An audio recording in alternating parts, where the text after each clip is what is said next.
What's going on, everyone? This is Kevin here, coming at you with my hands-on and first impressions video of the Motorola Moto Pad 2026.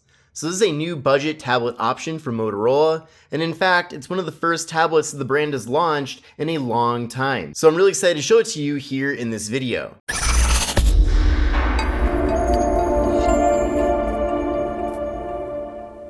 So this is the Motorola Moto Pad 2026. So like I mentioned, this is a budget tablet. In fact, this tablet has an MSRP of just $250, and you can buy it from Motorola directly, or you can get it from Metro by T-Mobile or T-Mobile. So that's another cool thing about this tablet, is that despite it being a budget option, it actually features 5G connectivity, so if you do want to pair it up with a SIM card, you definitely have that option. So when you're on the go, it's definitely very convenient to have your tablet be connected at all times, so I definitely consider that to be a nice bonus feature. Now before we get too far into things here with the tablet, let's see what all comes included in the box.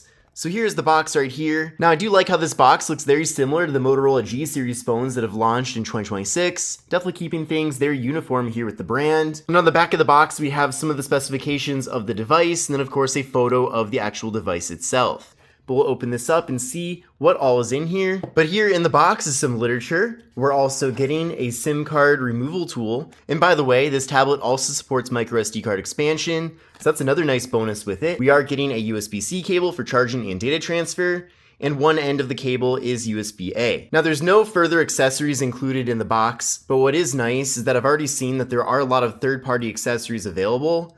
And by the way, you'll also see basically this same design being offered from Lenovo, which is the parent company of Motorola. So basically this tablet is available under some different names, but essentially it's the same exact device, and especially for the outside design of the tablet itself. So on the bottom of the tablet, you can see that we are getting some connection pins, and I did see that there are a lot of third-party accessories available. So definitely, if you end up getting this tablet, you can pair it up with a case of some sort, maybe a keyboard as well, and it is good to see that there are actual options available for purchase, so you can make this tablet exactly how you want it to be. Now the tablet itself is very slim. It's only 7mm, which is great.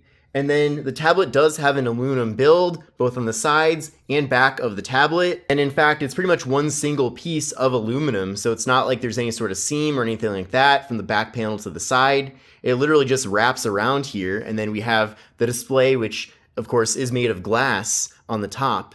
But I really like the design. Definitely for a budget tablet, I would have expected maybe a cheaper design, but it does feel very premium and nice and slim as well. And this tablet is 11 inches, so it does have a very large display. We do have some bezels on the sides, but overall that's not really a big deal. And in fact, the bezels give you a nice area to actually hold the tablet without actually covering the display with your fingers. So overall, just a very practical, simple design here with the tablet, and I think that's exactly what many people actually need. And there's certainly a lot of people out there too that want a tablet, but they don't want to be spending too much money because it might be something that they only use occasionally. But the display is IPS LCD, so certainly nothing special there. But what is nice is that the actual resolution of this display is 2.5K, so it is a high resolution display.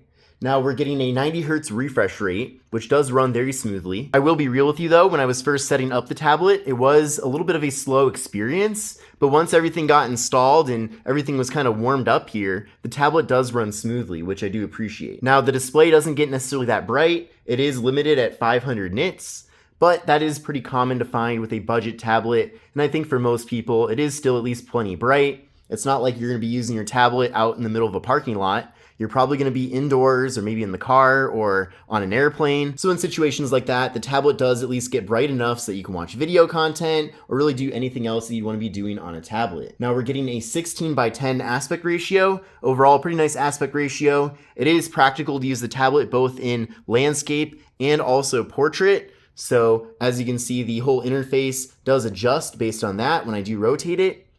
Now on the bottom of the tablet here, we do have this bar with some various apps. If I swipe up on it, it does pull up the app drawer, and then I can tap also right there, and it also pulls up the app drawer. So overall, a not very complicated interface, but at the same time, things are nice and simple, which I think, again, most people are looking for when they're getting a tablet. And then with this tablet, we're getting a PPI of 274 and an 82.9% screen to body ratio, which overall for a budget option is totally fine.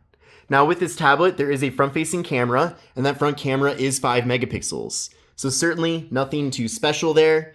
I can show you what that looks like right now. And you can see it's pretty much good enough for video calls, and that's about it. So there's not much you'd be doing with this anyway, probably with the tablet. So for what it is, I feel like the front camera is fine. At least it is usable, so that's good. And then for the rear camera, it's not much better. It is 8 megapixels, and there is an option here for documents, which is a dedicated document scanner. And that's probably the only situation where I can really see people using a camera on a tablet anyway. So definitely don't take this tablet on vacation and be that person holding up a tablet taking photos of your surroundings, because that's really not what you should be using a tablet for. But we also have video mode with the tablet, and it does take 1080p video with the rear camera, and then flip around to the front-facing camera in video. We also have 1080p.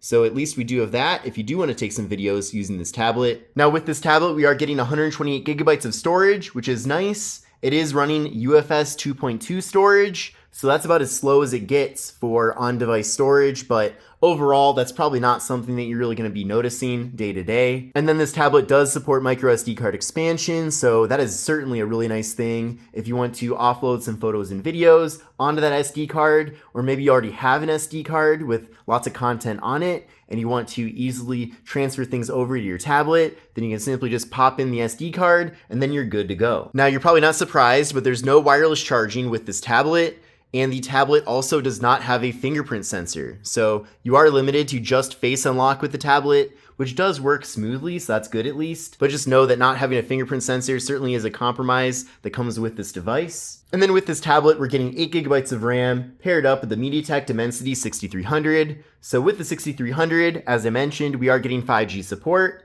And overall, it's a decently fast chip, I suppose, for a budget tablet, but I did run a benchmark test using Geekbench 6, and here are the scores that I got. So overall, honestly, these scores are not bad for a $250 tablet, so that's good at least. But again, don't expect anything too great, but at least if you're just watching videos and going on social media here and there, maybe answering some emails as well, this tablet will be plenty fast, but I certainly would not compare it in any way to an iPad. It would be nice to see someday maybe Motorola can come out with a more premium tablet, because this is certainly not one. And then with this device, we're getting a very large 7040 milliamp hour internal battery, and we're getting 20 watt charging. So pretty decently fast charging and a nice big battery with the tablet. Also with this tablet, we are getting 4 speakers. So it does support Dolby Atmos, which is nice. So you're getting a nice loud listening experience. So that makes it great for watching videos or listening to music. So this tablet is definitely meant to be a content consumption device, that's for sure. And it's definitely well equipped to be one. Now on the left side of the tablet, we have 2 of the speakers. We also have the power button up top here, or on the side, depending on how you're looking at the tablet. We have volume up, volume down. We've got the microphone. We also have the slot for the micro SD card and SIM card. On the other side here, we just have those 3 pins. And then on the bottom of the tablet, we have the 2 speakers, USB-C port for charging and data transfer. And then this is nice to see. We are getting a headphone jack with the tablet. So another thing that makes it great for watching content is that you can just plug in wired headphones and you're good to go. The placement of this headphone jack is pretty interesting as well. It's right there, literally on the corner of the tablet, and the actual headphone jack itself is kind of curved. So certainly nothing wrong with that, but I did find that a bit interesting how they chose to put it right there instead of on a flat surface, but it works totally fine, so that's no problem. And then take a look at the back of the tablet. Again, I love this aluminum finish. I also really like this Pantone bronze green color. We've got the Motorola logo right there. We've got kind of like a camera plateau, I suppose. And then we have that one 8 megapixel camera on the back of the tablet. But overall, a nice looking tablet and certainly a decent budget option, at least so far. It seems to be that way. So I'm really liking the Motorola Moto Pad 2026 so far. Of course, I got to use this tablet a bit more before I give you my full opinions about it, but so far so good. So certainly if you're looking for a budget option, I would consider this one. But this is the Motorola Moto Pad 2026. This is Kevin here, and I'll see you in the next video. Take care and have a great rest of your day.